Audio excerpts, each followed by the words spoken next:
अब Noam Chomsky से question आता ही है। नॉम चॉम्स्की क्या है? अमेरिकी भाषाविद हैं, लिंग्विस्ट हैं। तो जब हम नॉम चॉम्स्की की बात करते हैं, इससे पहले अगर हम बात करते हैं किसी की भी नहीं, तो नॉम चॉम्स्की आप देख रहे हैं, नॉम चॉम्स्की एक अमेरिकी भाषाविद है। ये कहते हैं भाषा अधिग्रहण यंत्र, भाषा अधिग्रहण यंत्र यानी लैंग्वेज एक्विजिशन डिवाइस के माध्यम से मनुष्य में भाषा अर्जित करने की जन्मजात क्षमता है। यानी किसकी बात हो रही है? मनुष्यों की, जानवरों की बात नहीं हो रही है। तो मनुष्य में, मानव शिशु में जन्मजात क्षमता होती है कि वो भाषा का अधिग्रहण कर सके या अर्जन कर सके। तो लैंग्वेज को नेचुरली, स्वाभाविक रूप से एक्वायर करने की, अर्जित करने की क्षमता मानव शिशु में है। ऐसा कौन कह रहे हैं? नॉम चॉम्स्की कह रहे हैं। ये एज इट इज 1 नंबर में क्वेश्चन आता ही है आपका। ठीक है, कोई दिक्कत, परेशानी, दर्द, समस्या नहीं होनी चाहिए यहां तक बात को समझने में। तो भाषा अधिग्रहण यंत्र जो है, इसके माध्यम से ये हाइपोथेटिकल है, परिकल्पनात्मक रूप से इन्होंने कहा है कि ब्रेन में कहीं होता है, जिसके माध्यम से, और ये 5 साल तक सबसे ज्यादा प्रभावी है, 5 साल की उम्र तक सबसे ज्यादा प्रभावी है भाषा अधिग्रहण यंत्र। फिर धीरे धीरे वीक होता है। तो चाइल्डहुड के बाद, बाल्यावस्था के बाद, 10-11 साल के बाद आपको भाषा सीखने में कठिनाई क्यों होती है? क्योंकि आपका भाषा अधिग्रहण यंत्र कमजोर हो चुका होता है या होता जाता है। ठीक है, इतनी बात। अब चॉम्स्की और क्या कहते हैं? चॉम्स्की कहते हैं कि जो यूनिवर्सल ग्रामर है, मूल व्याकरण की बात करते हैं, सार्वभौमिक व्याकरण की ये बात करते हैं कि विश्व की सभी भाषाएं एक ही मूल व्याकरण से संबद्ध हैं, जिसे समझने में एलएडी हमारी सहायता करता है। एलएडी क्या है? लैंग्वेज एक्विजिशन डिवाइस, भाषा अर्जन यंत्र। ये हमें क्या करने में मदद करेगा? ये हमें व्याकरण के नियमों को बनाने में या समझने में मदद करेगा कि हम नेचुरली सीख पाए उनको। तो विश्व की सभी भाषाएं एक यूनिवर्सल ग्रामर है, कुछ पैटर्न सभी भाषाएं लगभग सेम फॉलो करती हैं, कुछ नियम सेम होते हैं। इसी बात को यूनिवर्सल ग्रामर के तहत समझाया है किसने? नॉम चॉम्स्की ने। जनरेटिव ग्रामर भी कहते हैं कि जिसमें आप रूल्स जनरेट कर सकते हैं भाषा को समझने के लिए, यानी नियमों को।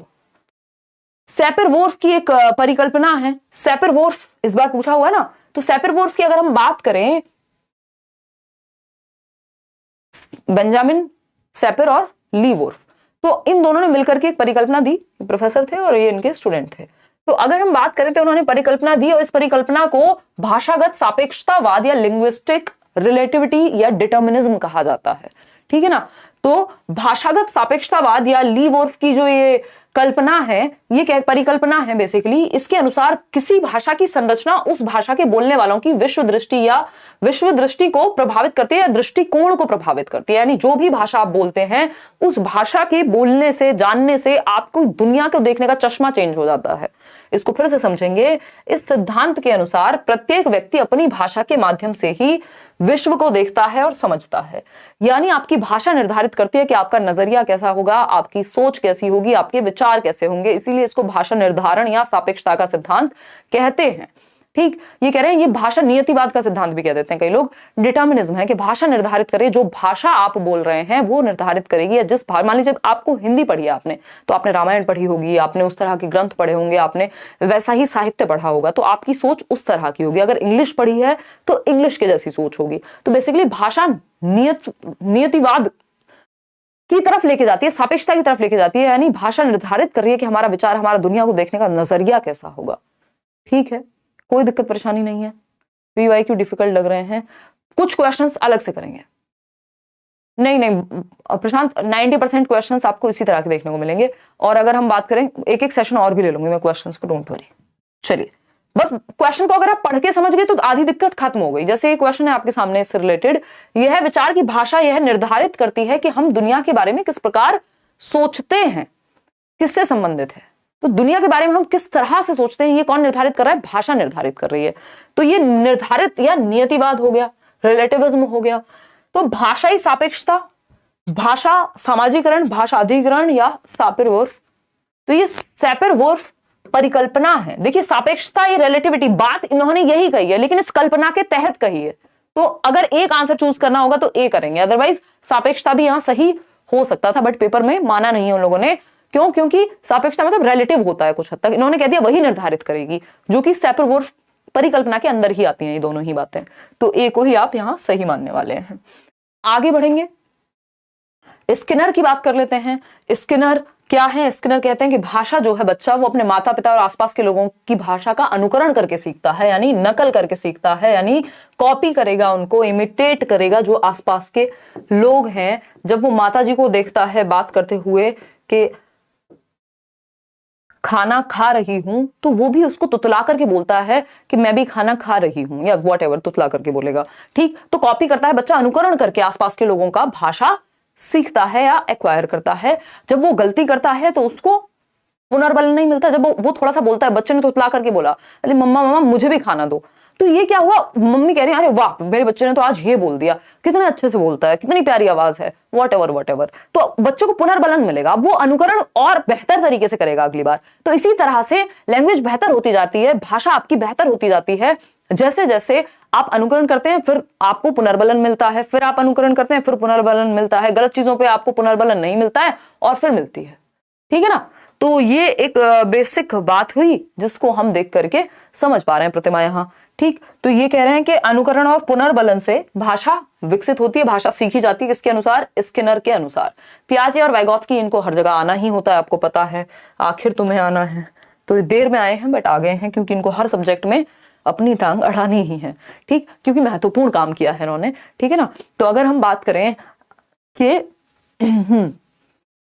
तो ये वैसी सी ही बात है, अपनी तारीफ करने का मन नहीं कर रहा, बट ये वैसी सी ही बात है कि सीटेट को ऑनलाइन पढ़ा जा सकता है। आज से 20 साल बाद जब बात होगी और आप भूल जाएं कि हिमांशु ने ऐसा किया था सबसे पहले सबसे बेहतर तरीके से, तो ये वैसी ही बात हो जाएगी कि हम पियाजे और वाइगोत्स्की को ना पढ़ें जब हम बच्चे को समझ रहे हैं तो। ठीक, तो पियाजे और वाइगोत्स्की की अगर हम बात करें, पियाजे और वाइगोत्स्की की अगर हम बात करें तो ये कहते हैं, पियाजे कहते हैं कि बच्चा विचार जो है वो भाषा से पहले आता है, यानी थॉट जो है वो पहले आएगा भाषा से। बोलना तो बाद में सीखते हैं, मन में विचार तो आने ही लगते हैं ना। तो विचार भाषा से पहले आता है और विचार जो है निर्धारित करेगा कि आप भाषा क्या बोलेंगे। तो विचार न केवल पहले आता है भाषा से, बट ये निर्धारित भी करता है कि भाषा कैसी होगी। ठीक है, कोई दिक्कत कोई परेशानी इस बात को समझने में है कि नहीं है, ये बता दीजिएगा। क्लियर है बात? कोई दिक्कत नहीं है, समझते हैं। अब वाइगोत्स्की की जब हम बात कर रहे हैं, वाइगोत्स्की कह रहे हैं समाज और संस्कृति से, यानी सामाजिक अंतःक्रिया से, सोशल इंटरेक्शन से। क्या होती है? सोशल इंटरेक्शन से, सामाजिक अन्योन्य क्रिया से भाषा सीखी जाती है। जब बच्चे आपस में चार लोगों से बात करते हैं, बाहर निकलते हैं, लोगों को बात करते हुए देखते हैं। ठीक, तो इनका मानना है कि विचार और भाषण या विचार और भाषा, अगर मैं बात करूं तो विचार और भाषा पहले अलग अलग होते हैं, स्वतंत्र होते हैं, और फिर 3 साल के आसपास जाकर के विलीन हो जाते हैं, एक दूसरे में इंटरमिंगल हो जाते हैं। ये एक कहानी है जो कौन कह रहे हैं? वाइगोत्स्की कह रहे हैं। ठीक, ये उल्टा नहीं कह रहे हैं एक दूसरे का, बट दोनों अपनी अपनी बात रख रहे हैं। जब भाषा के प्रकार की बात करते हैं तो जीन पियाजे ने कहा कि अहम केंद्रित वाक यानी ईगो सेंट्रिक स्पीच, जब बच्चा खुद से ही बोल बोल करके बातें करे 2 से 7 वर्ष में, या मैं कहूं 3 से 6 वर्ष में, तो उस समय ये कह रहे हैं कि हाँ ठीक है इसका अपना महत्व है, बट उतना महत्व नहीं है। मतलब है इसका भी महत्व अहम केंद्रित वाक का, यानी बच्चा खुद से ही बातें कर रहा है, बट इन्होंने तो ये कहा है ना कि जो संज्ञान है उससे भाषा विकसित हो रही है, जबकि वाइगोत्स्की कह रहे हैं भाषा से संज्ञान यानी कॉग्निशन विकसित होगा। तो लेव वाइगोत्स्की की जब हम बात करें तो बालक भाषा अपने परिवेश से यानी अंतःक्रिया करके सीखता है, इंटरेक्ट करके सीखता है। इनके अनुसार जो निज भाषा है, वाइगोत्स्की के अनुसार भाषा के 3 मुख्य प्रकार हैं। यहां से एक क्वेश्चन आता ही है ना, निश्चित है एक क्वेश्चन आना।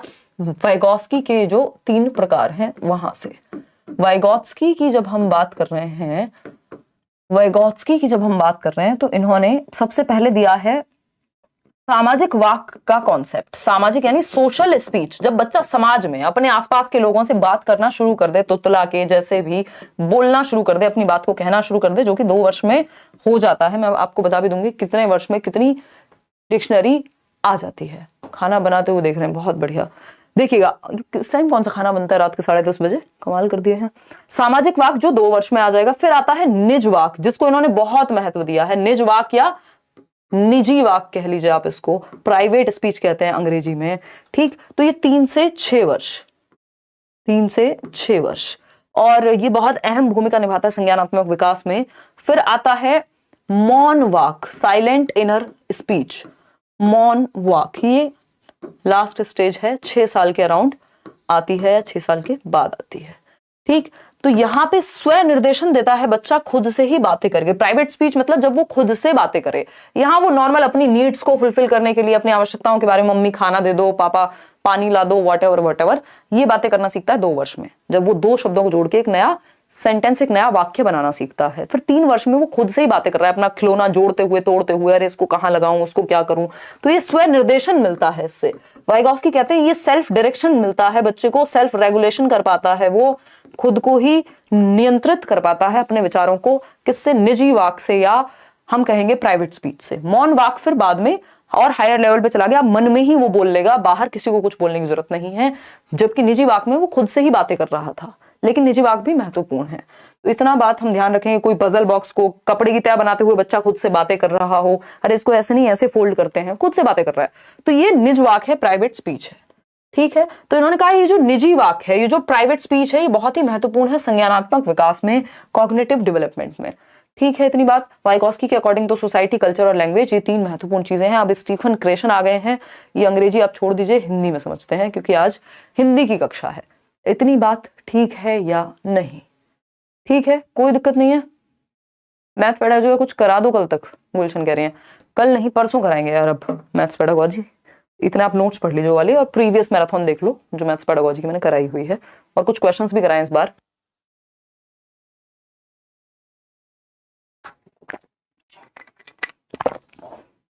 जितना ध्यान आपका आज है, इतनी रात को भी आप इतनी संख्या में जुड़े हुए हैं, देखिएगा इतना आप पहले से क्यों नहीं रखते हैं? रखते हैं वैसे कुछ लोग। अधिग्रहण सीखने की वैसे आप लोग बहुत संख्या में, आप लोगों ने पूरी मेहनत से काम किया है, और जिन लोगों ने सच में मेहनत की है उनको पेपर में फल देखने को मिलेगा। मेहनत भी सही दिशा में। अधिग्रहण सीखने की परिकल्पना, यानी ये इनकी 5 हाइपोथेसिस हैं।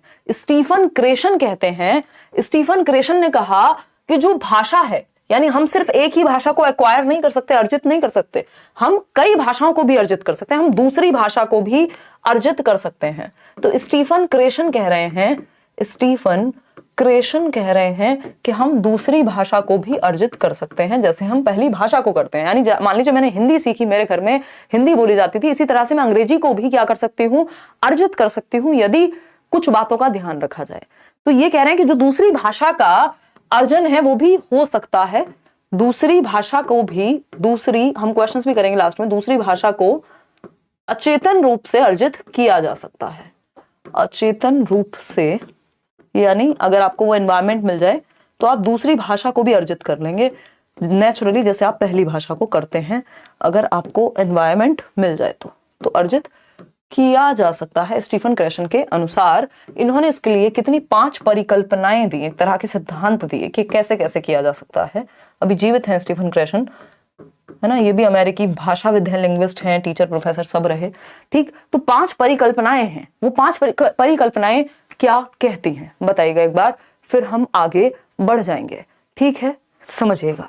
हाँ, इसमें जो लोग पीडब्ल्यूडी की बात कर रहे हैं ना, पर्सन विद डिसेबिलिटी को एक्स्ट्रा टाइम, हाँ वो दिया तो हुआ है, पहले ही दे दिया था इन लोगों ने, जब आपने पहले ही रूल्स पढ़े होंगे। एक्स्ट्रा टाइम मिलेगा, अपना एडमिट कार्ड देख लेना, उसमें पता लग जाएगा। तो अगर हम बात कर रहे हैं यहाँ पे किस चीज की? स्टीफन क्रेशन की। तो इन्होंने 5 परिकल्पनाएं दी, जिसमें पहली परिकल्पना क्या है? अधिग्रहण, यानी भाषा का अर्जन। अधिग्रहण मतलब अर्जन। ठीक, हिंदी में कई नाम होते हैं, इंग्लिश में एक्विजिशन एक सिंगल नाम है, इसलिए कहा जाता है कि अंग्रेजी में याद रख लीजिए अगर रह जाए तो। ठीक, तो भाषा अर्जन और भाषा सीखना यानी अधिगम। तो यहां पे इन्होंने कहा है कि जो अधिगम है उससे बेहतर है क्या? अर्जन। उससे ज्यादा स्वाभाविक है क्या? अर्जन। ठीक, तो अर्जन हमें करना चाहिए भाषा का, ना कि लैंग्वेज लर्निंग करनी चाहिए, यानी एनवायरमेंट से हमारे अंदर भाषा को भरा जाना चाहिए, चाहे वो दूसरी ही भाषा क्यों ना हो। तो यहाँ पे अर्जन और अधिगम के बीच का अंतर बताया कि सीखना क्या है, जिसमें आप एफर्टफुल प्रैक्टिस करते हैं, प्रयास करते हैं, चेतन रूप से लगे रहते हैं, नियम सीखते हैं, व्याकरण सीखते हैं, शिक्षक के पास जाते हैं, किताबें पढ़ते हैं। अधिग्रहण यानी नेचुरल एनवायरनमेंट से, वातावरण से जब आप भाषा को अर्जित करें तो दूसरी भाषा भी, मतलब अगर आप इंडिया में रहते हैं, आप अगर अमेरिका चले जाएंगे तो कुछ दिन में आप अंग्रेजी सीख जाएंगे, अर्जित कर लेंगे, तो दूसरी भाषा को भी अर्जित किया जा सकता है। और अर्जन बेहतर है अधिगम के मुकाबले, क्योंकि वो ज्यादा स्वाभाविक होता है। बाद में हालांकि जो आपने भाषा अर्जित की है उसको आप स्कूल जाके सीखते भी है। भाई मान लीजिए हिंदी मेरी मातृभाषा, लेकिन मैंने स्कूल में जाके प्रॉपर सीखी भी तो फिर। ठीक, तो मॉनिटर परिकल्पना दूसरी परिकल्पना है। मॉनिटर का मतलब ही है कि आप क्या कर रहे हैं? ध्यान रख रहे हैं, आपके दिमाग में एक मॉनिटर है। जब आप भाषा सीखते हैं, आप सीखना भी छोड़ दीजिए, जब आप भाषा अर्जित करते हैं एनवायरनमेंट से, तो आपको बोलते हुए पता लग रहा होता है कि मैं खाना, कुछ भी बोल सकते हैं हम यहाँ पे, जैसे कुछ हो सकता है कि खा रही हूं, मैं खाना नहीं बोलते ना आप, मैं खाना खा रही हूं ये बोलते हैं। ठीक, तो अगर आपने नेचुरली भाषा को सुना है, मान लीजिए कोई मूवी में या आसपास से अर्जित किया है, तो आपके अंदर एक मॉनिटर होगा जो बताएगा कि अगर आप कुछ गलत कर रहे हैं तो वो एक्टिव हो जाएगा, वो आपको याद दिलाएगा यार ये मैंने शायद गलत बोल दिया है। तो ये मॉनिटर अगर बहुत ज्यादा एक्टिव होगा, बहुत ज्यादा सक्रिय होगा, तो क्या होगा कि आप बोल ही नहीं पाएंगे। फिर जब आपका मॉनिटर ही काम करेगा हर टाइम, वो गलत और सही निकालता रहेगा, तो फिर बोलेंगे कभी, आप भाषा का प्रयोग कब करेंगे? तो सहजता खत्म हो जाएगी। तो मॉनिटर को बैलेंस्ड वे में रखना है, बहुत ज्यादा भी यूज नहीं करना, ओवर यूज भी नहीं करना और अंडर यूज भी नहीं करना, एक न्यूट्रल लेवल पे रखना है कि जब जरूरत हो तब आप कमियां भी ढूंढ पाए। इनपुट परिकल्पना, इनपुट परिकल्पना बहुत जरूरी है। इनपुट का मतलब है जो टीचर्स इनपुट देते हैं, या कोई व्यक्ति है जिसको वो भाषा आती है, वो इनपुट दे रहा है अपना कि भाई इसको ना ऐसे ठीक किया जा सकता है। तो बच्चों को स्कूल में क्या किया जाना चाहिए, हल्का सा +1 लेवल का इनपुट दिया जाना चाहिए। +1 क्या हो सकता है? आपको पता है बच्चे को इस लेवल तक का टास्क आता है, अब आप उसको हल्का सा डिफिकल्ट देते हैं, ना बहुत ज्यादा डिफिकल्ट और ना बहुत ज्यादा इजी, हल्का सा चैलेंजिंग, +1 इनपुट, ये पूछा जाता है पेपर में। प्रभावी निष्पादन परिकल्पना, यानी इफेक्टिव होनी चाहिए जो आपकी जो भाषा, ये प्रभावी बेसिकली ये आपका संबंधित है किससे? आपके इमोशंस से। अगर इमोशंस बहुत ज्यादा प्रभावी हैं या आप बहुत एंग्शियस हैं तो आप भाषा का प्रयोग ठीक से नहीं कर पाएंगे, और अगर आप बहुत ज्यादा एंग्शियस नहीं हैं, नॉर्मल है, तो आप भाषा को नेचुरली यूज कर पाएंगे, जो कि आगे आता है प्राकृतिक आदेश परिकल्पना में। हालांकि आपको इंग्लिश में नाम इनका ध्यान रखिएगा, ये फालतू फालतू ट्रांसलेशन इस तरह के करने में गड़बड़ हो जाती है, क्योंकि ये थियरी है बेसिकली अंग्रेजी में ही। ठीक, तो ये 5वां है जिसको हम नेचुरल ऑर्डर हाइपोथेसिस कहते हैं, कि हम इस तरह से प्राकृतिक ऑर्डर में लैंग्वेज को सीख सकते हैं अगर हम बात करें। ठीक, इतनी बात क्लियर है, कोई दिक्कत? ये नेचुरल ऑर्डर हाइपोथेसिस 3rd में आता है कि आप ग्रामेटिकल स्ट्रक्चर्स को नेचुरल ऑर्डर में सीख जाते हैं, यानी ग्रामर यानी व्याकरण। भाई जो मेरी मातृभाषा है उसमें व्याकरण मैंने नेचुरली सीख लिया, मैं गलत नहीं बोल रही हूं व्याकरणिक रूप से, क्यों? क्योंकि मैंने प्राकृतिक रूप से सीख लिया। तो इसके ऑर्डर को इस तरह से ध्यान रखना है, इसमें थोड़ा मुझे लग रहा है एक आध आगे पीछे है, बट मुख्य जो बात है वो 5 परिकल्पनाएं हैं, और जो मैंने बताई हैं वही 5 परिकल्पनाएं हैं। अब आते हैं भाषा कौशल पे, जहां से एक क्वेश्चन आपका आता ही है। West Bengal PRT interview recruitment में अब सीटेट क्वालिफाइड वाले भी अप्लाई कर सकते हैं। पहले कोर्ट में पास हुआ, अब आज नोटिफिकेशन भी आ गया, बहुत ही बढ़िया बात है, ईदी आमीन। अब आप लोग भी अच्छे से तैयारी करिए, WB टेट भी आप लोगों ने निकाला है लेट्स लर्न के साथ, बहुत मेहनत करके चलिएगा, आगे बढ़ते हैं। और सिर्फ प्रीवियस मैराथन वगैरह ही देख के, जबकि मैंने WB टेट अलग से नहीं कराया था, तो ये आप लोगों का मेहनत और विश्वास है कि आपको पता हो, देश भर में एग्जाम कोई भी हो टीचिंग का, आपको आना लेट्स लर्न पे ही है। भाषा कौशल की जब हम बात करते हैं, यानी लैंग्वेज स्किल्स की जब हम बात करते हैं, तो भाषा कौशल 4 भाषा कौशल हैं जो मुख्य हैं। सु, बो, प, ली, ये इनका सही क्रम है, यानी इनको इसी क्रम में सिखाया जाना चाहिए, लेकिन ये सिर्फ इसी क्रम में सीखी जाती है। ये मनोवैज्ञानिक क्रम है सीखने का भाषा, ये क्या है? मनोवैज्ञानिक क्रम है भाषा सीखने का। तो यानी जो सही क्रम है वो यही है, क्रम जो है सही वो यही है, लेकिन सिर्फ क्रम में ही सीखी जाती है, क्रम आगे पीछे नहीं हो सकता, ऐसा नहीं है, ठीक है ना? अगर आप रिकमेंडेड यही है कि इसी क्रम में सिखाएं। तो सुनना और पढ़ना, जब आप सुनते हैं और पढ़ते हैं तो आप भाषा को ग्रहण करते हैं, इनको ग्राम्यात्मक कौशल कहा जाता है। ग्राम्यात्मक कौशल कहा जाता है क्योंकि आप लैंग्वेज को रिसीव कर रहे हैं, ग्रहण कर रहे हैं, या आप निष्क्रिय होते हैं कुछ हद तक। भाई जब आप सुन रहे हैं, अभी मैं बोल रही हूं आप सुन रहे हैं, जब आप यहाँ पढ़ रहे हैं तो आप कुछ अंदर भर रहे हैं, ग्रहण कर रहे हैं, तो इसलिए इसको ग्राम्यात्मक कहते हैं। वही बात बोलने और लिखने की आती है जब, तो हम कहेंगे बोलना और लिखना क्या है? अभिव्यक्तात्मक कौशल है, एक्सप्रेसिव स्किल्स हैं, सक्रिय कौशल है, क्योंकि आप अपने आप को यहाँ अभिव्यक्त कर रहे हैं। अभिव्यक्तात्मक कौशल है, अभिव्यक्तात्मक कौशल, ठीक है? देखना है स्पेलिंग पे फोकस। तो बोलना और लिखना, जिसको हम LSRW इंग्लिश में कहते हैं, लिसनिंग, स्पीकिंग, रीडिंग, राइटिंग।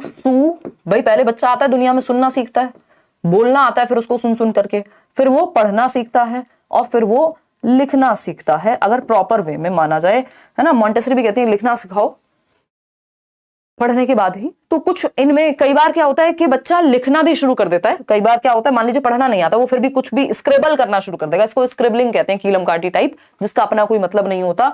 तो इस स्क्रिबलिंग के चक्कर में कई बार क्या होता है, लिखना पहले आ जाता है। लेकिन जो सही क्रम है वो यही है, क्रम सिर्फ यही है, ये कहना गलत होगा कि क्रम में ही सीखे जाते हैं, तो गलत होगी बात, क्रम में सीखे जाने चाहिए, ये बात सही है, ठीक? तो क्रम सही जो है, मनोवैज्ञानिक क्रम वो यही है।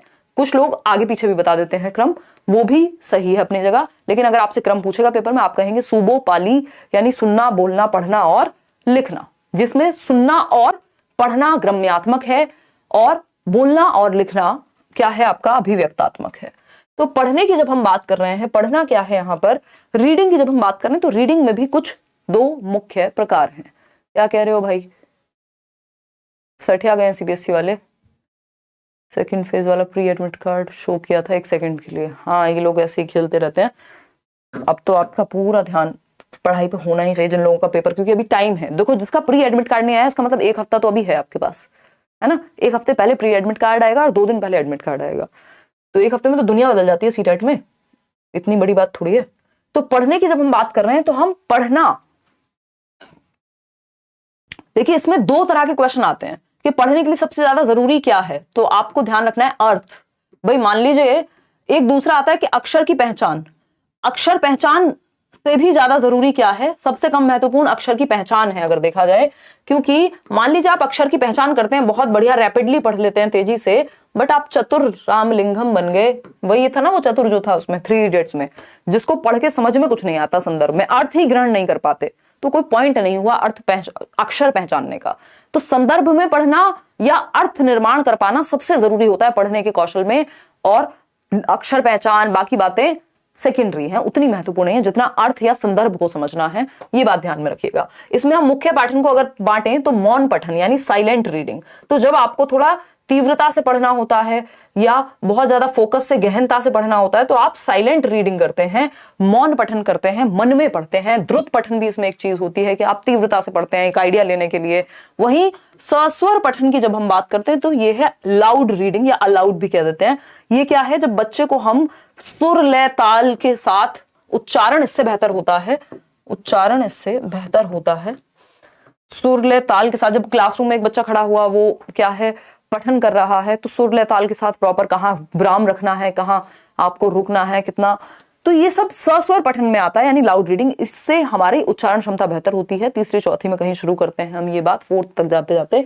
और फिर मौन पठन जो है साइलेंट रीडिंग, और धीरे धीरे बाद में। तो बड़े बच्चों के लिए तो स्पेशली हम देखते हैं साइलेंट रीडिंग क्या है, सस्वर पठन। तो अगर वाइगॉस्की की माने तो जो मौन पठन है वो कब हो पाएगा, 6 साल के बाद, है ना। चलिए खैर, और उसके बाद भी, ये भी बाद में और जाकर के बड़ी कक्षाओं में होता है, 6 साल में तो पहली कक्षा में होता है बच्चा। तो सस्वर पठन की एक बात हमने यहाँ कर ली। अर्थ निर्माण सबसे ज्यादा जरूरी है। बच्चे का भाषा के माध्यम से अपने आप को अभिव्यक्त करना जरूरी है। बच्चा थोड़ा बहुत गलत बोले, गलत पढ़े, गलत लिखे, सब चल जाएगा, लेकिन क्या नहीं चल पाएगा कि आप बच्चे को उसको अभिव्यक्त नहीं कर पा रहे हैं। फास्ट कर दें, फास्ट कर दें, चलो फास्ट कर देते हैं, ठीक है, फास्ट कर देंगे, डोंट वरी। 11 बजे तक छुट्टी कर देंगे आपकी। और बताओ, तो अगर हम बात करते हैं, 11 बजे तक थोड़ा मुश्किल है बट हाँ कर देंगे। तो अगर हम बात करें यहाँ पे, तो हमने ये देखा कि समझना जो है वो सबसे ज्यादा जरूरी है। मातृभाषा का प्रयोग करने देना है बच्चे को। अगर थोड़ा बहुत वो गड़बड़ करे, दूसरी भाषा को सीखते समय मातृभाषा में बोलना शुरू कर दे तो कोई बात नहीं, आपको क्या करना है, मातृभाषा को एक्सेप्ट करना है। त्रिभाषा सूत्र याद रखिएगा। त्रिभाषा सूत्र यानी कोठारी आयोग में बात हुई है त्रिभाषा सूत्र की, 3 भाषाएं प्राथमिक लेवल पे मातृभाषा में पढ़ाना है। फिर अगर सेकंड लैंग्वेज की हम बात कर रहे हैं तो कोई भी मॉडर्न इंडियन लैंग्वेज या फिर अंग्रेजी, अगर हिंदी है पहली भाषा, मातृभाषा यदि हिंदी है तो, है ना, ये इंग्लिश वाली क्लास में भी समझाया था। और अगर हम बात करें थर्ड लैंग्वेज की, तो अगर इंग्लिश सेकंड लैंग्वेज पढ़ी है तो कोई भी मॉडर्न इंडियन लैंग्वेज, वो जो 22 भाषाएं हम देख रहे थे, और संस्कृत वगैरह को एडिशनल या फॉरेन लैंग्वेजेस को एडिशनल लैंग्वेजेस के रूप में एनईपी कहती है कि आप पढ़ा सकते हैं, न्यू एजुकेशन पॉलिसी। ये छोटी छोटी बातें जो आपने, देखो मैंने क्या किया है, जब आपने सारे नोट्स अगर आप पढ़ लेंगे, हिंदी, इंग्लिश, सीडीपी, मैथ्स और आपका ईवीएस, तो अगर आपने सारे नोट्स अच्छे से पढ़े हैं तो एक चीज हो सकती है जो सीडीपी में मैंने मेंशन नहीं की, क्योंकि वो उतनी महत्वपूर्ण वहां नहीं है जितनी मैंने वो ईवीएस में कर दी है, तो क्योंकि वो ईवीएस पे फोकस्ड है, मान लीजिए प्रोसेस स्किल्स ही हैं, तो इसलिए सारे नोट्स पढ़ना जरूरी है कि कुछ चीजें आपका कुछ बचेगा नहीं। फिर कोई एक चीज है मान लीजिए उस संदर्भ में पूछी जाती है तो वो वहां है। तो एमआईएल के, ये मातृभाषा की हमने बात कर ली कि मातृभाषा में हम बच्चे को अभिव्यक्त करने देंगे अपने आप को।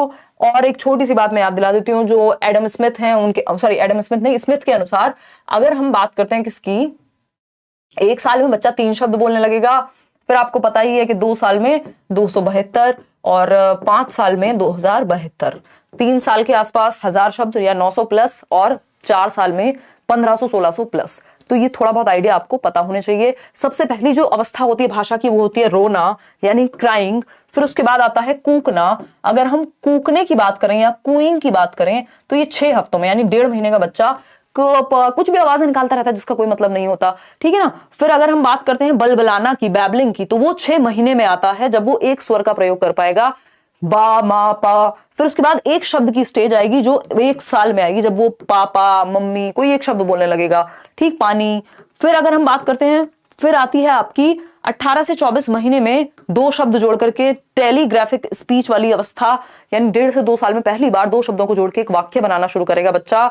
और उसके बाद आता है आपका 5वीं जो स्टेज है वो है कि लॉन्गर अटरेंसेस, यानी अब अगर हम बात करते हैं तो 3 साल से तो फिर वो बड़ी बड़ी बातें फेंकना शुरू कर देता है। सबसे तेज गति से भाषा सीखने की जो स्टेज है सेंसिटिव पीरियड, ये मैंने सीडीपी में भी आपके साथ डिस्कस किया है, संवेदनशील या क्रिटिकल टाइम भाषा सीखने का, या एलएडी के लिए भी। तो वो संवेदनशील काल कौन सा है? जन्म से 5 वर्ष तक, या अर्ली चाइल्डहुड अगर आप देखें 2 से 6 वर्ष तक। ठीक, कोई दिक्कत नहीं है, ये बेसिक बातें जो आपको पता ही होनी चाहिए। अब हम लेखन के प्रकार पे थोड़ी सी बात कर लेते हैं। सुलेख होता है जब आप सुंदर सुंदर लिख रहे होते हैं अपनी नोटबुक में सजा सजा के। श्रुतलेख क्या होता है? मान लीजिए टीचर ने बोर्ड पे लिख दिया, आप बिल्कुल सुंदर नोटबुक या फिर आप किताब से सुंदर सुंदर लिख के अपनी कॉपी में कॉपी कर रहे हैं एक तरह से। श्रुतलेख क्या है? श्रुतलेख है जब इमला बोलते हैं ना इसको, डिक्टेशन, इससे आपकी स्पेलिंग मिस्टेक समझ रहे हो, वर्तनी की अशुद्धता, ये इंग्लिश मीडियम वाले भी ध्यान रखेंगे। तो श्रुतलेख यानी जो डिक्टेशन है उससे हमारी स्पेलिंग्स बेटर होती है, क्योंकि सुन के लिखना होता है। टीचर ने कुछ बोल रहे हैं, आपने वो किया होगा, फिर बाद में नंबर मिलते हैं, क्या सही लिखा क्या गलत लिखा, एक कहानी है जो वो बोल रहे हैं और फिर उसके बाद आप उसको लिखते जाते हैं। सुद्धू यादव, ठीक है। अनुलेख क्या है? अनुलेख वो कॉपी याद कीजिए अपनी, या वो नोटबुक याद कर लीजिए जिसमें ऐसे ऐसे डॉट डॉट डॉट होते थे, तो फिर आप ए को ऐसे बनाते थे, मतलब किसी एक ऊपर से पहले से रेखा है, लाइन है, उसके ऊपर आप उसका अनुकरण कर रहे हैं, उसको फॉलो कर रहे हैं। जैसे कै को ऐसे ना लिख के पूरा, ताकि आपको एक ढांचा मिल जाता था, तो आप क बना देते थे इसके ऊपर, यही अनुलेख है। ठीक, ये छोटी कक्षाओं में ज्यादा प्रयोग किया जाता है। ठीक है, तो ये थे सुलेख यानी सुंदर राइटिंग, श्रुतलेख जब सुन के लिखें वर्तनी के लिए, अनुलेख जब आप शब्द बनाना सीखते हैं। अब भाषाई विकार पे आ जाते हैं, एक क्वेश्चन यहां से आता ही है। भाषाई विकार क्या है? यानी लैंग्वेज डिसेबिलिटी। अफेजिया आपने सुना होगा, अफेजिया यानी, या डिस्फेजिया भी कह सकते हैं, भाषा को समझने में कठिनाई। भाई आप कुछ बोल रहे हैं और मैं समझ नहीं पा रही हूं, तो इसका मतलब दिक्कत है कहीं। कभी कभार ना समझ पाना एक डिफरेंट चीज है, बट इस बच्चे को या जिसको भी अफेजिया है उसको ज्यादातर यही संभावना या यही समस्या रहेगी। ठीक है ना? 1 मिनट रुकना यार, मुझे शायद मैंने वो सेशन ऑफ नहीं किया पहले। ओहो, 1 मिनट रुकना, वो सेशन ऑफ नहीं किया, मैं व्यस्त ही रह गई आप लोगों के साथ। ओहो, ये अभी भी लाइव है, यही होता है। 1 मिनट रुकना, वो इससे पहले वाला एडमिट कार्ड वाला सेशन था ना, मैं ज्यादा ही आजकल दिमाग व्यस्तता के शिखर पे है। 1 मिनट रुकना, 1 मिनट। अब तक तो कितने लोग उसको देख के सो जाते जिनका पेपर है कल तक। एडमिट कार्ड, ऐसा होता है कई बार, देखिएगा, समझें एक बार बात को।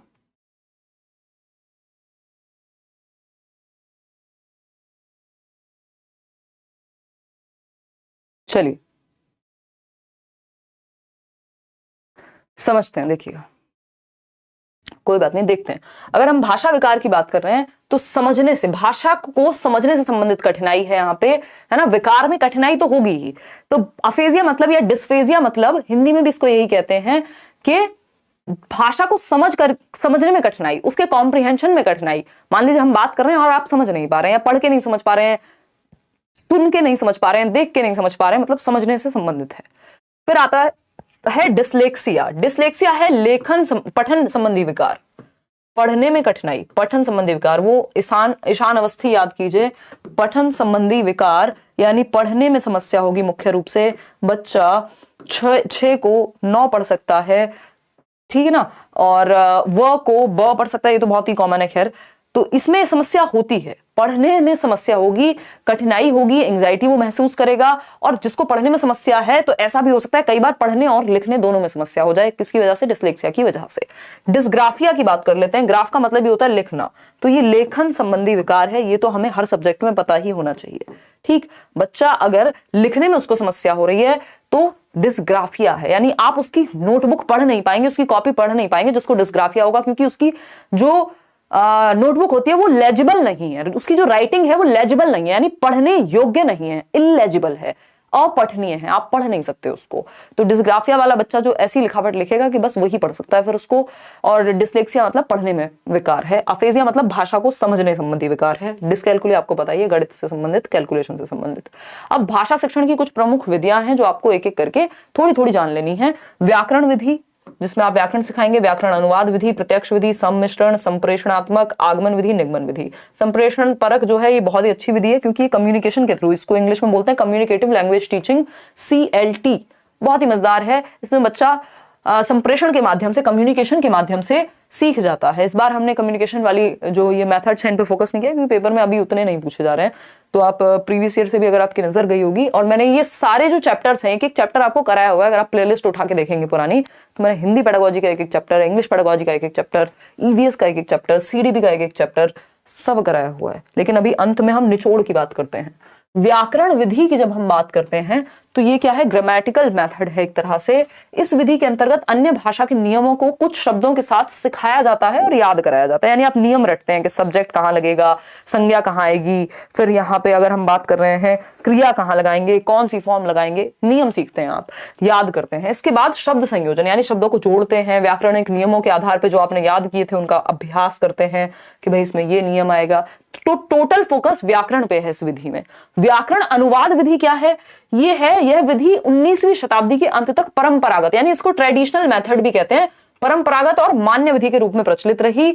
इसमें व्याकरण और अनुवाद दोनों विधियां जुड़ती हैं। यानी वहां पे सिर्फ व्याकरण पे फोकस था, यहाँ पे फोकस किस पे है, यहाँ पे फोकस है अनुवाद पे, ट्रांसलेशन पे। तो ये बहुत फेमस है। आपसे पूछा जाएगा कि कौन सी विधि है जो मातृभाषा का प्रयोग करके लक्ष्य भाषा को सिखाती है, तो आप कहेंगे व्याकरण अनुवाद विधि है। यानी आपकी किताब में अगर आप इंग्लिश सीख रहे हैं तो उसका अनुवाद हिंदी में भी साथ साथ है। तो इसमें क्या होता है, आपकी मातृभाषा, भाई आप मान लीजिए इंग्लिश सीख रहे हैं, इंग्लिश क्या है, टारगेट लैंग्वेज, लक्ष्य भाषा है, ठीक, मातृभाषा क्या है, हिंदी। तो अब यहां पे क्या है कि जो इंग्लिश सिखाते समय साथ में आपको ट्रांसलेट करते हुए चल रहे हैं हिंदी में, तो हिंदी में ट्रांसलेट कर रहे हैं, इसका मतलब मदर टंग का प्रयोग किया जा रहा है, मातृभाषा का भरपूर प्रयोग है जिससे आप समझ पाए। तो इसमें लेखन और पठन तो अच्छा हो जाता है, बट संप्रेषण कौशल आपका अच्छा नहीं हो पाता है ना। आप लिटरेचर पढ़ लेंगे, साहित्य पढ़ लेंगे, आपको रूल्स पता होंगे, लिखना पढ़ना, सुनना और जो बोलना है वो कमजोर रह जाता है बच्चे का, क्योंकि उसको नियम सारे पता है, वो पढ़ लेता है किताब, मीनिंग पता है, सारे नियम पता है, सब कुछ पता है मातृभाषा का, क्योंकि इसमें ट्रांसलेशन यानी अनुवाद होता है। लेकिन परंपरागत विधि है, लेकिन वो क्या नहीं कर पाता, बोलने में उसको दिक्कत होगी, कम्युनिकेशन उतनी स्ट्रांग नहीं होती, संप्रेषण उतना स्ट्रांग नहीं होता। दूसरी विधि है जो बहुत महत्वपूर्ण है, ये व्याकरण अनुवाद विधि और प्रत्यक्ष विधि, ये दोनों बहुत महत्वपूर्ण है ना। ये PDF भी रात को ही आपको मिल जाएंगे। प्री एडमिट कार्ड आया था जो 24 जनवरी को मेरा एग्जाम दिखा रहा था, बट अभी हटा लिया, तो मैं मान के चलूँ 29 को ही होगा एग्जाम। हाँ, मान के तो यही चलो जहीर, यही मान के चलो, इनसे हो गया होगा, और अगर कुछ गड़बड़ हुई होगी तो मानने में क्या जाता है, बाकी अगर कुछ चेंज होगा तो पता लग ही जाएगा पहले ही। प्रत्यक्ष विधि की अगर हम बात करते हैं, इसको अंग्रेजी में डायरेक्ट मेथड कहते हैं। अब तो हिंदी इंग्लिश अलग छोड़ी नहीं है इन्होंने, तो आपको ये पता होना चाहिए, ठीक है ना। अब तो नागराज, उसके लिए आपको ऑफिस चले जाइए, अगर आपका पेपर, आप पहले तो पेपर दे लीजिए, ऑफिस चले जाइए फिर और समय है कल का, तो पहले ऑफिस से चले जाइए, मतलब CBSE के। प्रत्यक्ष विधि की अगर हम बात करें, यानी हम बात करें किसकी, डायरेक्ट मेथड की, तो व्याकरण अनुवाद विधि की अनेक सीमाओं के कारण, यानी बहुत सारी सीमाएं थी, बच्चा बोलना नहीं सीख पा रहा था, सुन की भाषा नहीं समझता था, यहाँ पे इन्होंने क्या किया, डायरेक्ट सिखाएंगे। यानी वो कौन सी विधि है जिसमें मातृभाषा का प्रयोग वर्जित है, मातृभाषा के बिना प्रयोग के, उसको बिना यूज किए डायरेक्ट लैंग्वेज सिखाई जाती है। डायरेक्ट कौन सी भाषा, लक्ष्य भाषा सिखाई जाती है। यानी अगर अंग्रेजी सिखा रहे हैं तो अंग्रेजी के माध्यम से ही सिखाएंगे, किसी अंग्रेज टीचर को भी रख देंगे, है ना। या स्कूल में हिंदी अगर बोल दी तो 5 रुपए फाइन है, क्यों, क्योंकि डायरेक्ट मेथड का प्रयोग कर रहे हैं, इंग्लिश को इंग्लिश से ही सिखा रहे हैं, 4 दिन में अपने आप धीरे धीरे आ जाएगी, शुरुआत में तकलीफ होगी। तो इसके लिए टीचर बहुत प्रोफिशिएंट चाहिए, बेहतर चाहिए, ठीक है ना, पारंगत चाहिए। तो प्रत्यक्ष विधि क्या है, डायरेक्ट उसी भाषा से, लक्ष्य भाषा से ही लक्ष्य भाषा को सिखा रहे हैं, मातृभाषा का प्रयोग नहीं होता। तो इसमें उच्चारण और वार्तालाप जो है बेहतर हो जाता है, मौखिक वार्तालाप की विधि भी कह देते हैं इसे, और शिक्षार्थी की मातृभाषा की मध्यस्थता के बिना, यानी व्याकरण अनुवाद में क्या था, मातृभाषा को मध्यस्थ बनाते हैं, एक पुल की तरह यूज करते हैं मदर टंग को, और उसमें ट्रांसलेट कर करके, अनुवाद कर करके समझते हैं। जैसे कि हमने आज तक ग्रामर पढ़ा है, आप यूपी बोर्ड की कोई भी किताब उठा लीजिए, सब में ऐसे ही होता है।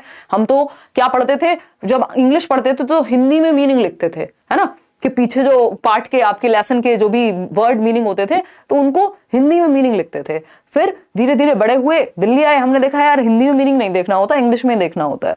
तो यहाँ पे मातृभाषा की मध्यस्थता के बिना, यानी अगर मुझे कोई मीनिंग देखना है किसी वर्ड का तो मैं उसको इंग्लिश टू हिंदी सर्च नहीं करूंगी, मैं इंग्लिश टू इंग्लिश ही सर्च करूंगी, यानी मातृभाषा की मध्यस्थता नहीं है किसी बात को समझने में यहाँ। तो इतना हमें ध्यान रखना है, आगे बढ़ना है, चलते हैं। सम्मिश्रण विधि है, ये जोड़ जाड़ के सबको मिश्रण बना करके और एक शेक के रूप में आपके सामने प्रस्तुत करती है। इस विधि के अंतर्गत भाषा शिक्षण की प्रक्रिया के व्यावहारिक पक्षों का सम्मिश्रण है, यानी जो बिहेवियरल एस्पेक्ट्स हैं। और अगर हम बात करते हैं किसकी, सेकेंड पॉइंट की, तो इस सम्मिश्रण विधि में शिक्षक भाषा शिक्षण के विभिन्न उद्देश्यों के अनुरूप, यानी जो टीचिंग के ऑब्जेक्टिव्स हैं, मान लीजिए आप इंटरव्यू की तैयारी कर रहे हैं तो आप उस तरह से ही लैंग्वेज को सीखते हैं जिनकी आपको जरूरत पड़ेगी, ठीक है ना, उसी तरह से प्लान किया जाएगा, उसी तरह से जो भी आपका लक्ष्य है भाषा को सीखने का, उसी विधि का हम यहाँ पालन करते हैं। कि भाई आप मान लीजिए किसी एक इंटरव्यू के लिए तैयारी कर रहे हैं तो उस तरह पे वहां पे जो जरूरी मेथड होगा उसको अपनाएंगे। अगर आप कहीं ऐसे राइटिंग की प्रैक्टिस कर रहे हैं तो उसको अपनाएंगे, तो जो जरूरी हो, एक्लेक्टिक मेथड कह देते हैं इसको। संप्रेषण विधि क्या है, communication teaching, communicative language teaching, CLT बोलते हैं, बहुत ही बढ़िया है, नेचुरल विधि है एकदम। प्रत्यक्ष विधि की प्रक्रिया को और सुदृढ़ बनाते हुए संप्रेषण परक विधि का विकास हुआ, क्योंकि इसमें कम्युनिकेशन, बच्चा थोड़ा बहुत गलत भी बोले तो चलेगा इस मेथड में, क्योंकि बोलने पे फोकस है, उसके अभिव्यक्ति पे फोकस है, उसके एक्सप्रेशन पे फोकस है कि बच्चा अपने आप को एक्सप्रेस तो करे कम से कम, ठीक है ना। फिर आते हैं भाषा प्रयोग, यानी यहां भरपूर मौका दिया जाता है यूज का। हम लोगों क्या है, हमने व्याकरण पढ़ ली, मतलब इंग्लिश ग्रामर भी पढ़ ली मान लीजिए, तो मौका नहीं मिला बोलने का। बोले किससे, कुत्ते से बात करें अंग्रेजी में, है ना, उसको वैसी सांकेतिक भाषा आती है, वो तो साइन लैंग्वेज से समझता है। अब घर में बाकी किसी को बोलो, दोस्तों को बोलो, वो अलग मजाक उड़ाएंगे, अरे अंग्रेज हो रहे हो यार तुम तो, ठीक। तो भाषा प्रयोग का अवसर मिलता है यहाँ भाषा प्रयोग का अवसर मिलता है, सीखने में ही भाषा की संरचना सीखना है, यानी आप ग्रामर अपने आप सीख जाते हैं ऑटोमेटिकली। भाई हम देखते थे ना, जैसे मेरी सिस्टर है, उन्होंने अंग्रेजी माध्यम में पढ़ाई की है बचपन से ही, तो ग्रामर एज सच बहुत टिपिकल ग्रामर उन्होंने कभी नहीं पढ़ी, बट इंग्लिश में उनके नंबर हमेशा बेहतर आते हैं, चाहे वो कोई भी कॉम्पिटिटिव एग्जाम हो या कुछ हो, क्योंकि वो सेंस से सीख जाते हैं इस तरह के लोग। ऐसे मेरा एक फ्रेंड था, वो ME मतलब होता है CGL के थ्रू होता है ME, तो उसके पता नहीं 195 या पता नहीं कितने नंबर आए थे, और अलग से व्याकरण उसने नहीं पढ़ी थी कभी। तो ऐसे ऐसे खतरनाक लोग हैं, क्यों, क्योंकि कम्युनिकेटिव लैंग्वेज टीचिंग से सीख लिया है। तो भाषा प्रयोग सीखने में ही भाषा की संरचना है। अब किताबें पढ़ी हैं बचपन से, स्टोरीज देखी है, मूवीज देखी है, तो वो सेट हो जाता है दिमाग में, ठीक है ना। क्लियर बात है। अच्छा सुमन जी, खाना आप समय से खा लीजिए, बहुत दिक्कत में है यहाँ पे विनोद व्लॉग्स, पढ़ाई कर लीजिए और साथ में, ठीक। चलिए आते हैं, तो भाषा प्रयोग सीखने में ही भाषा की संरचना, यानी जब बच्चा लैंग्वेज को यूज करना सीख जाएगा तो वो नियम अपने आप सीख जाता है ना। चाहे वो कहानी ही पढ़ रहा हो, कोई नॉवल ही पढ़ रहा हो, लेकिन वो यूज करना सीख रहा है, यानी बोल करके प्रयोग में ला करके भाषा को सीखना, ठीक है ना। अब आते हैं आगमन विधि पे। आगमन मतलब इंडक्टिव मेथड, उदाहरण से नियम की ओर, उदाहरण से नियम की ओर, एग्जाम्पल टू रूल, विशिष्ट यानी स्पेसिफिक। देखिएगा एग्जाम्पल स्पेसिफिक होता है, जब मैं बात हिमांशी की करूंगी तो ये स्पेसिफिक हो गया, जब मैं बात सभी लड़कियों की कर रही हूं तो वो सामान्य हो गया, तो विशिष्ट से सामान्य जाते हैं यहाँ, ठीक है ना। उदाहरण यानी एग्जाम्पल टू रूल जाते हैं आगमन में। निगमन की जब हम बात करते हैं डिडक्टिव मेथड की, तो नियम से उदाहरण की ओर, यानी पहले नियम बताया जाएगा आपको। जैसे व्याकरण पढ़ाते समय कई बार निगमन विधि का प्रयोग करते हैं कि आपको संज्ञा का नियम बता दिया गया, बाद में उदाहरण प्रैक्टिस कर रहे हैं। गणित में भी इसका काफी प्रयोग होता है। सामान्य से विशिष्ट यानी जनरल टू स्पेसिफिक, पहले नियम हमेशा सामान्य होगा, फिर विशिष्ट उसके उदाहरण होंगे। क्लियर है बात। शिक्षण एक त्रिआयामी प्रक्रिया है, ये हमें पता है, जॉन डुई ने कहा है। एक त्रिकोण के एक सिरे पे है टीचर, दूसरी ओर है अध्यापक, और तीसरी ओर है विषय वस्तु या वातावरण। क्लियर है ये बात, जॉन डुई। अगर हम बात करें द्विध्रुवीय की, तो वो दिया है किसने, एडम्स ने, जिन्होंने एक तरफ टीचर को रखा, दूसरी तरफ बच्चे को रखा। लेकिन जॉन डुई ने कहा इसमें एनवायरमेंट या कंटेंट या करिकुलम भी महत्वपूर्ण है, ठीक। शिक्षण सूत्र की बात कर लेते हैं। बच्चे को आपको ज्ञात से अज्ञात की ओर ले जाना होता है, यानी जो वो पहले से जानता है, जो पूर्व ज्ञान है, उससे नवीन ज्ञान को जोड़ना होता है। उससे भाई नींव पे ही तो बिल्डिंग बनाएंगे या ऐसे ही बिल्डिंग खड़ी कर देंगे। तो ज्ञात से अज्ञात की ओर, जो पूर्व ज्ञान है, जो एग्जिस्टिंग नॉलेज है, जो ओल्ड नॉलेज है, जो प्रीवियस नॉलेज है, उससे कनेक्ट करते हैं जब भी हम नया सिखाने जाते हैं, ठीक है ना, कोई दिक्कत नहीं है। फिर आते हैं मूर्त से अमूर्त की ओर। हम ले जाते हैं, मूर्त क्या चीजें हैं, जिनको टच किया जा सके, जिनको देखा जा सके, जिनको डायरेक्टली महसूस कर सकते हैं। अमूर्त में ये विचारों की बात है ना। प्यार क्या है, अमूर्त है, देखा है किसी ने, है ना।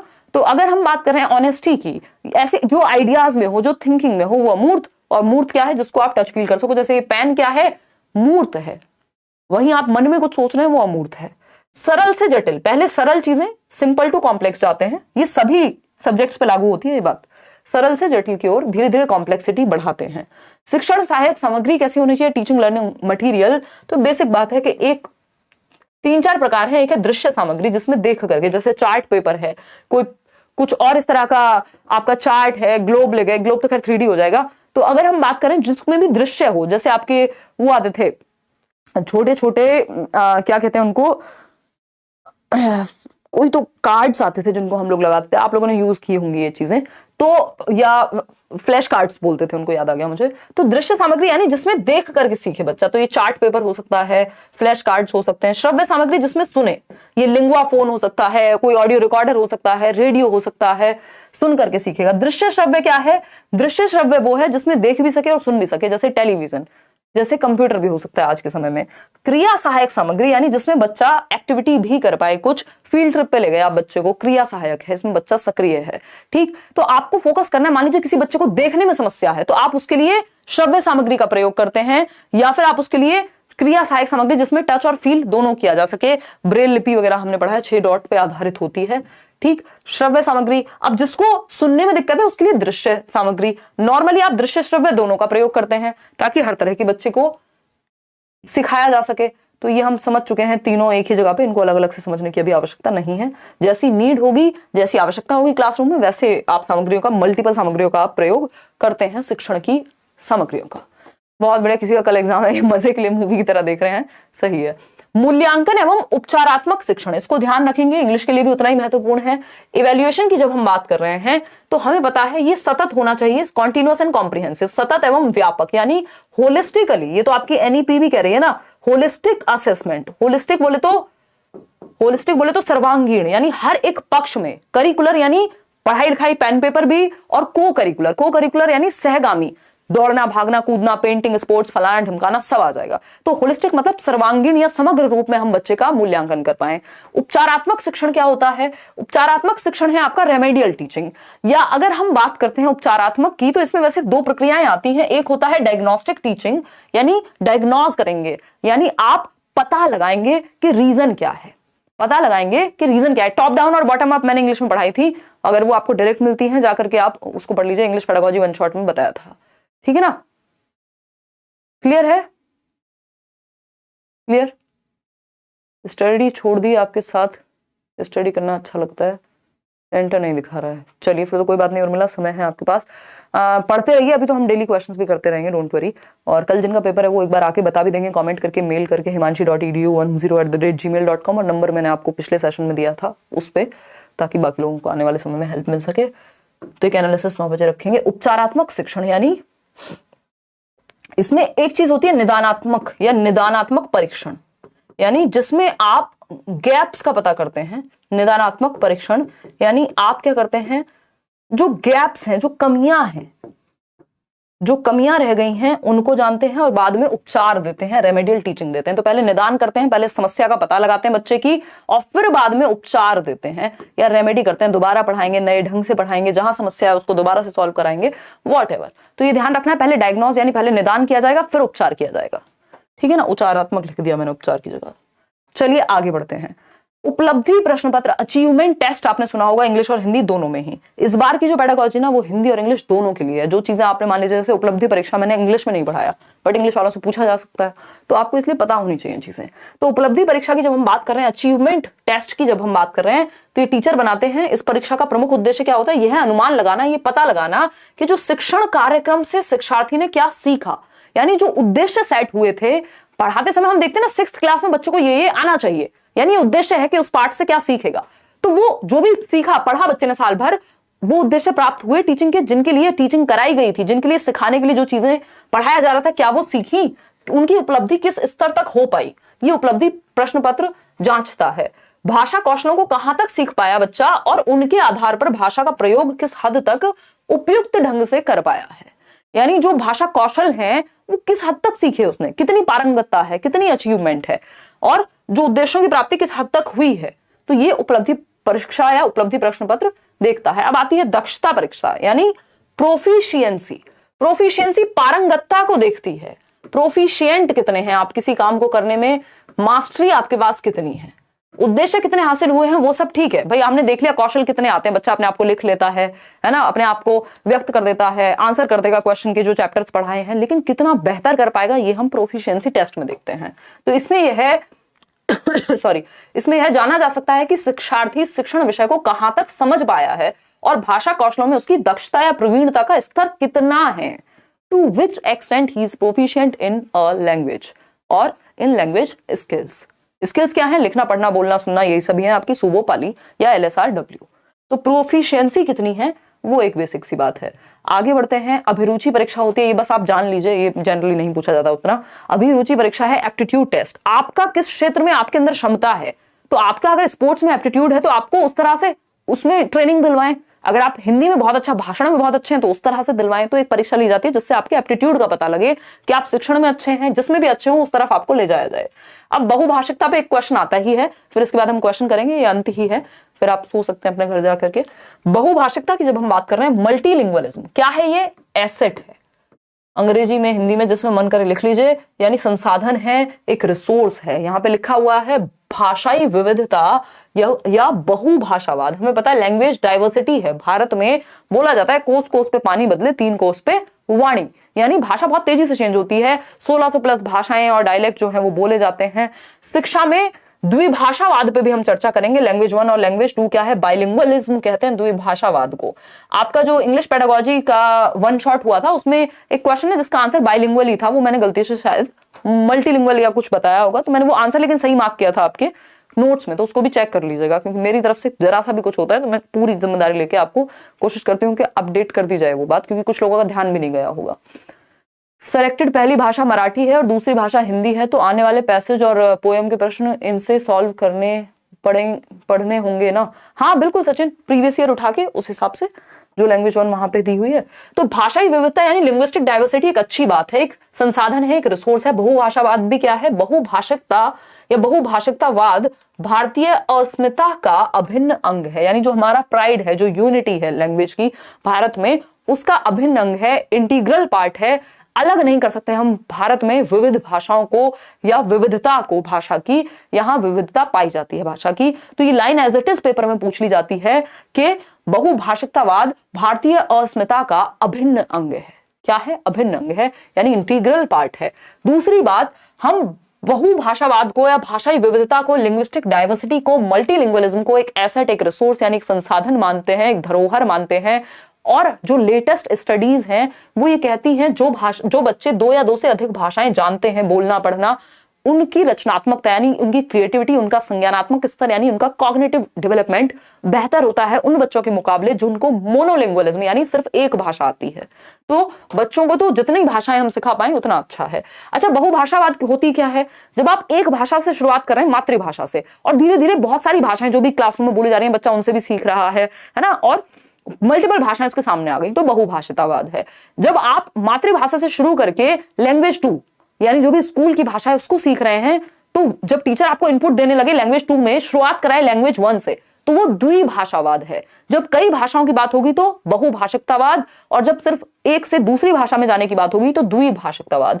तो ये भी कहा गया है जो द्विभाषिकतावाद है, बाइलिंगुअलिज्म है, ये आपके संज्ञान के लिए अच्छा है। भाई 2 मतलब जो एक से अधिक भाषा यदि किसी को आ रही है तो वो अच्छा है। तो बाइलिंगुअलिज्म आपके संज्ञान यानी आपके कॉग्निटिव डेवलपमेंट, आपकी क्रिएटिविटी, आपकी क्षमताओं को बेहतर करने के लिए बेहतर है। तो द्विभाषा भी अच्छा है, बहुभाषा भी अच्छा है, ठीक है ना, कोई दिक्कत नहीं है इस बात को समझने में, क्योंकि बच्चे एक दूसरे से भाषा सीखते हैं जब वो क्लासरूम में आते हैं, और जो मातृभाषा है वो हमारे लिए बेहतर ही होती है, दूसरी भाषा को सीखने में मदद करनी चाहिए।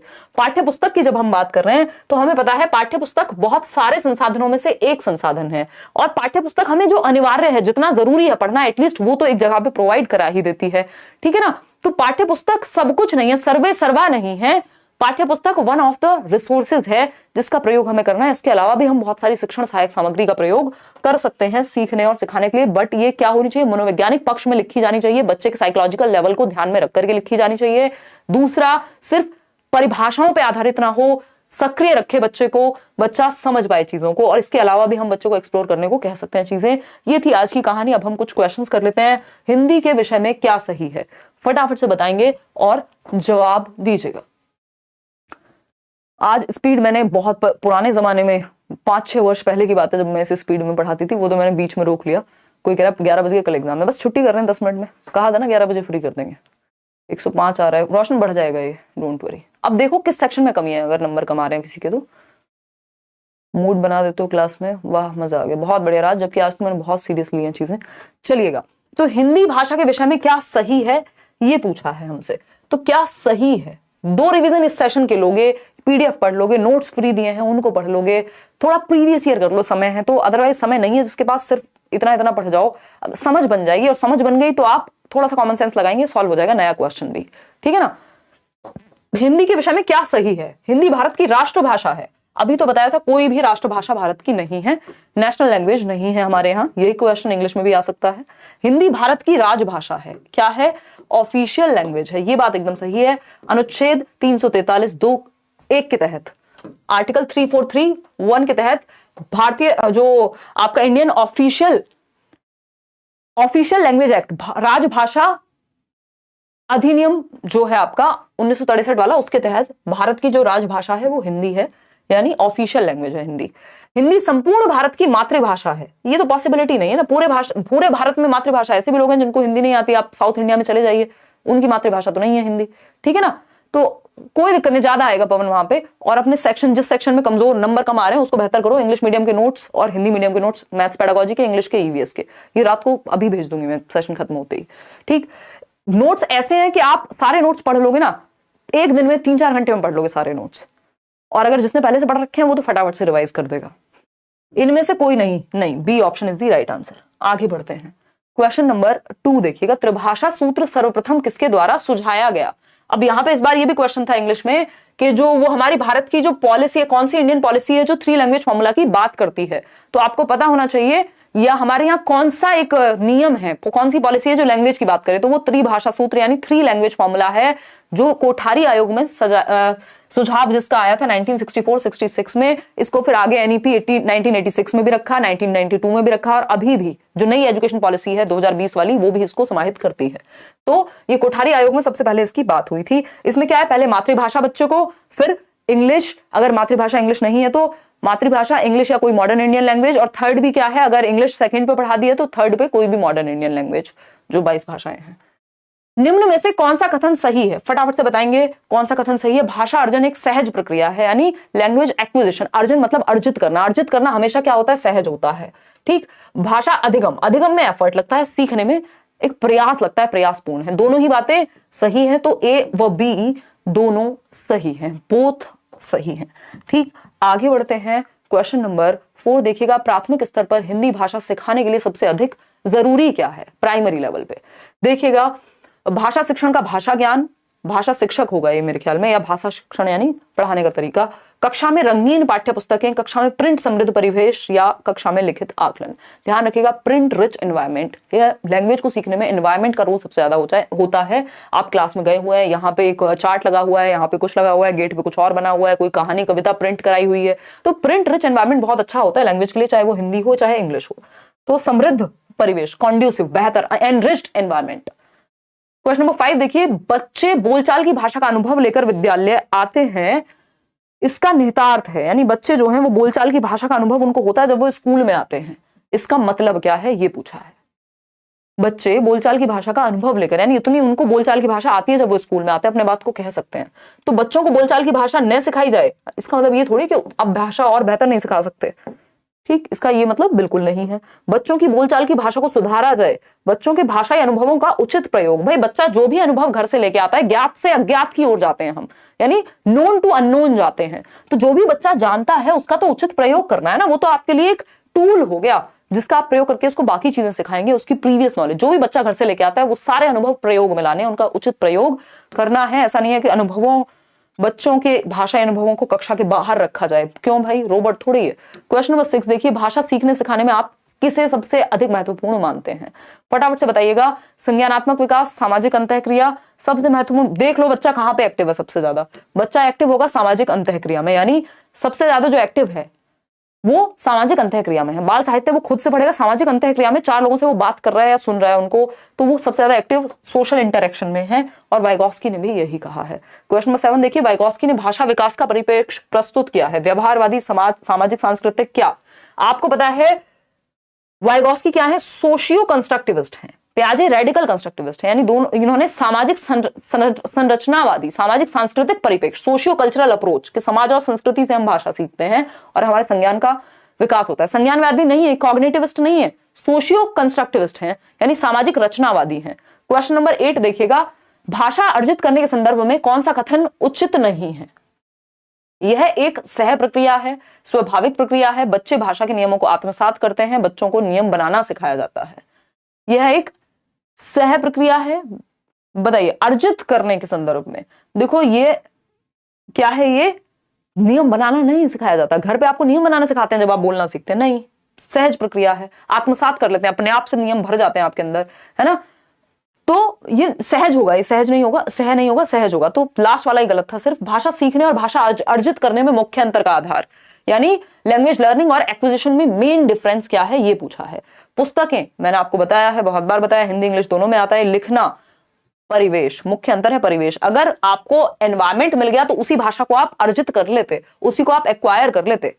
सारा खेल एनवायरमेंट का है। अगर आप अमेरिका में रहते, आपके आसपास अंग्रेजी भी बोली जाती, तो आप हिंदी भी अर्जित कर लेते और इंग्लिश भी एक्वायर कर लेते, अर्जित कर लेते। तो उपलब्ध परिवेश का अंतर है, ये सारी चीजें, मेन डिफरेंस नहीं है। आगे बढ़ते हैं क्वेश्चन नंबर 10 पर। भाषा सीखने के कौशलों का सही क्रम है, यानी सही क्रम क्या है भाषा सीखने के कौशल यानी लैंग्वेज स्किल्स का? सुबोपाली, LSRW। ठीक, पढ़ना लिखना, भाई सुनना, सुबोपाली, सुनना,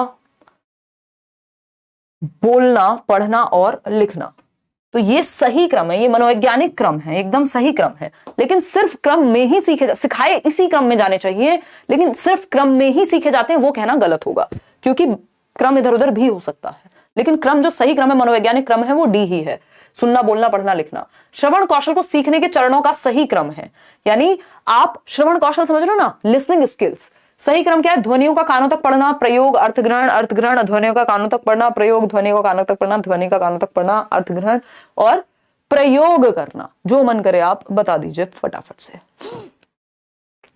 क्या होगा? D option. भाई पहले ध्वनि कानों तक जाती है, अर्थग्रहण करते हैं और फिर प्रयोग कर पाते हैं। ठीक है ना? पहले प्रयोग कैसे कर लोगे? तो D ऑप्शन। क्वेश्चन नंबर 12 देखिएगा, लेखन कौशल, ये लास्ट क्वेश्चन है। लेखन कौशल से संबंधित दोष है, लिखने से संबंधित विकार या प्रॉब्लम या डिसेबिलिटी। तो डिस्ग्राफिया है, डिस्कैल्कुलिया है, अफेजिया है, डिस्फेजिया। लिखना हमेशा ग्राफ से संबंधित होता है, कैलकुलिया तो गणित से संबंधित होगा, कैलकुलेशन से। अफेजिया समझने से संबंधित है, डिस्फेजिया अगेन समझने से ही संबंधित है। ठीक, तो ये डिस्ग्राफिया है। किससे? डिस्ग्राफिया है। तो आउट ऑफ 12 कितने ठीक हुए वो आप बता दीजिएगा।